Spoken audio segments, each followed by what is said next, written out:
My dad didn't wait until dinner to humiliate me. He did it before the turkey even hit the table. One hand on his beer, the other holding his phone, filming me as I lined up plates and silverware like I'd done every Thanksgiving. 14 seconds later, the video was on Facebook. Caption read, "Look at this failure." She was always a servant. My siblings laughed. My mom looked away. I just stood there, napkin in my hand, feeling my face burn, while the house filled with laughter that wasn't mine. I didn't say a word. I picked up my purse, walked out the front door, and didn't look back. By the next morning, their phones were buzzing for a different reason, because the servant they mocked had finally stopped serving.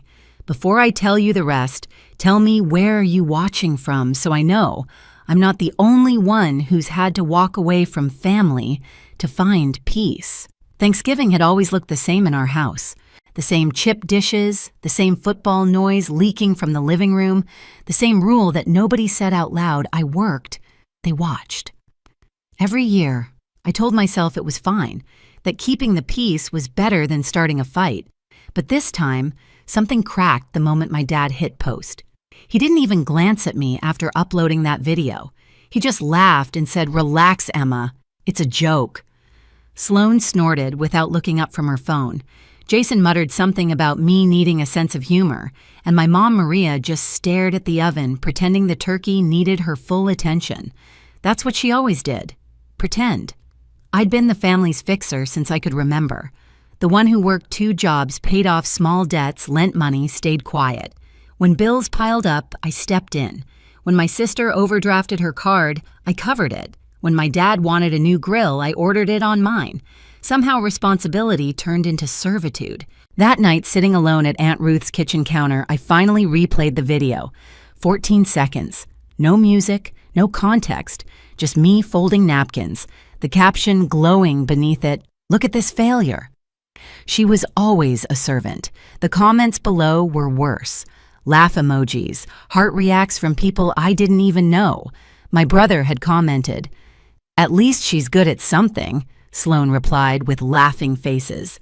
Even a cousin joined in classic Emma never stops working. I'd spent my life being useful, but usefulness doesn't equal respect. Ruth didn't say much when she found me watching it. She just handed me a blanket and said, "You don't owe them another second." For the first time in years, I believed someone meant it. I didn't sleep. I just sat by the window watching the streetlight flicker over the driveway. My phone buzzed over and over again. Texts from Jason, my mom, even my dad, each one shorter and colder than the last. None of them said sorry. Not one asked if I was okay. By morning, something inside me had shifted. It wasn't rage exactly, it was the absence of it. Like the moment after a storm when everything's quiet, but you know the world isn't the same. I closed my laptop, slid my phone across the counter, and whispered to myself, "They can laugh all they want. I'm done playing the servant." The next morning, the air felt sharp enough to cut through thought. I walked outside before the sun came up, still in yesterday's jeans, the sky bruised with gray. Ruth's porch smelled like coffee and rain. She didn't ask what happened, she already knew enough. That's what made it easier to breathe. No questions, no pretending, just quiet. By 8, my phone buzzed again. Sloane, her name lighting up the screen like static. The message was short. "Why can't I withdraw $2,000 from your account? No hi, no apology, no mention of what had happened the night before. Just entitlement, raw and casual, like she was asking me to pass the salt." I stared at the screen so long the words blurred. Then I laughed, a dry, humorless sound that startled even me. I closed the joint account hours earlier, transferring every dollar I'd saved into a private one. After the Facebook post, after the silence, after the years of being the one who paid and cleaned and forgave, it finally clicked. They didn't love me for who I was. They loved me for what I did for them. Sloane sent another text. "Are you serious? I need that money today." Then another. "You're unbelievable. Bitter much." My fingers hovered over the keyboard, but I didn't type back. Instead, I scrolled through our old messages, years of her borrowing me, agreeing. Concert tickets, emergency car repairs, birthday dinners she promised to split but never did. It was all there, a digital record of every time I'd said yes when I should have said no. Ruth walked in, tying her robe tighter. "You up early," she said softly. I think I just woke up from a really long dream, I replied. She didn't press for details, only nodded like she understood exactly what I meant. At noon, my dad's message arrived. You've always been dramatic. Grow up. That one didn't hurt. It confirmed everything I already knew. The same man who filmed me like a joke couldn't even fake remorse. It was almost freeing. I opened my laptop, started sorting through my finances, organizing bills and statements. The numbers grounded me. They were the only thing that made sense. What was earned, what was owed, what was mine.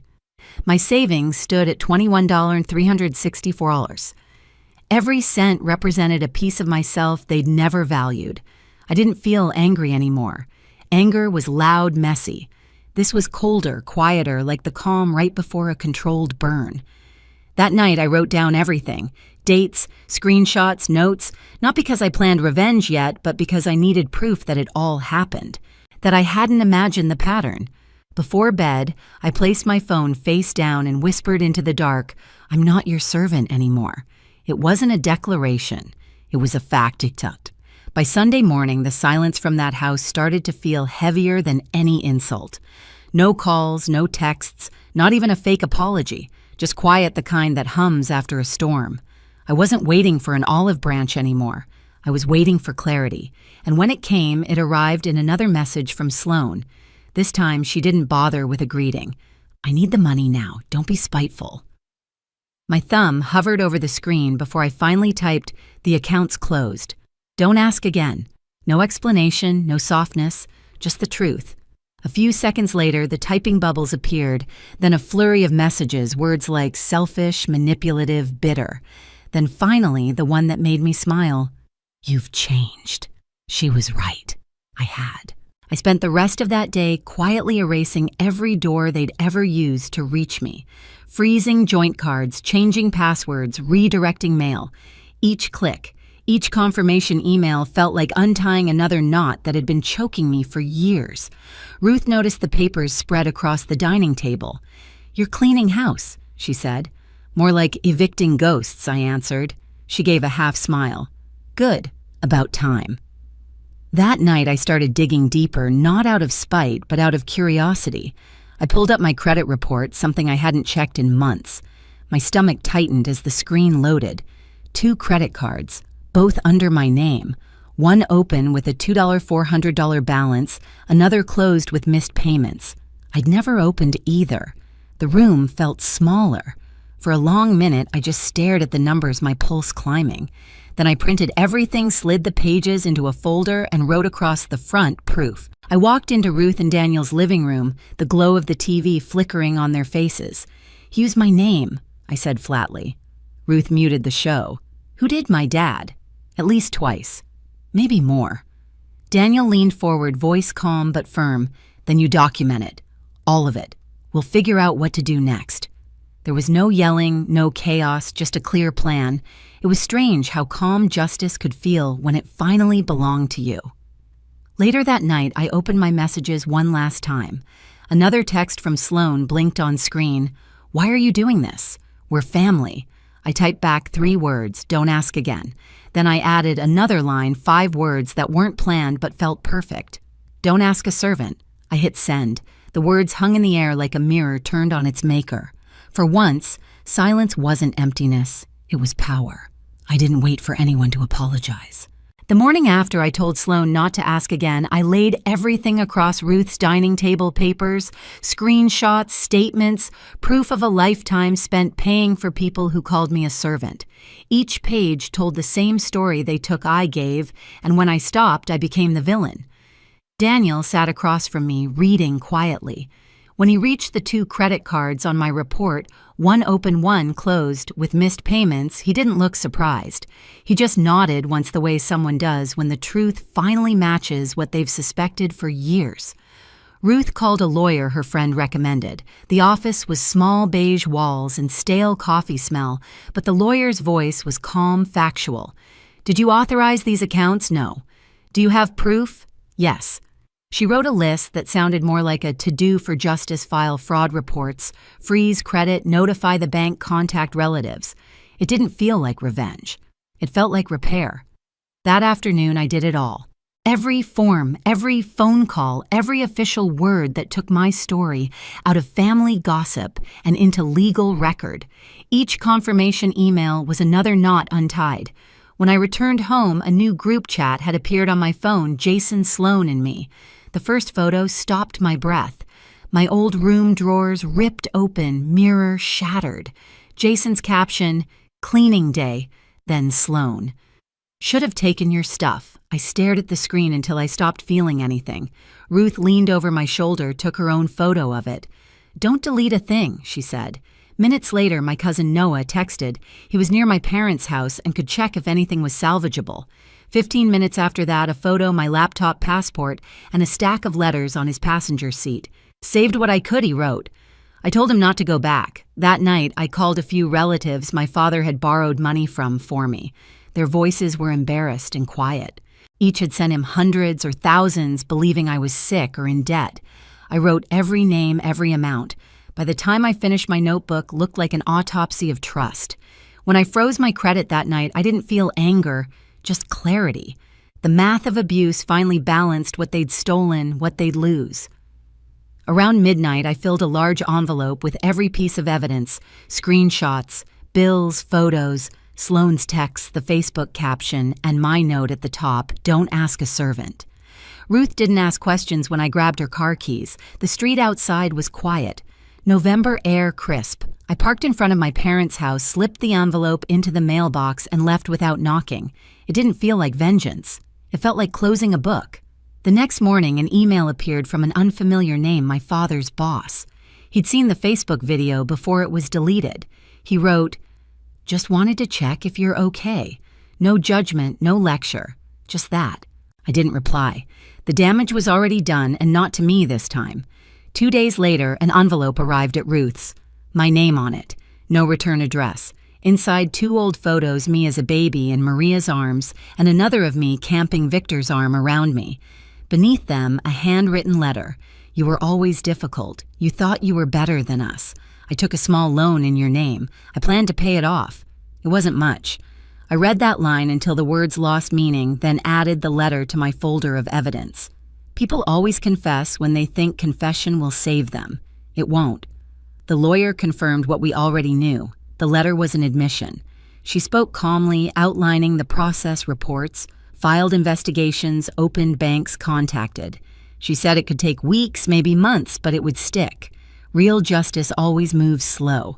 By Thursday, Jason texted, "You made this a big deal. We were joking.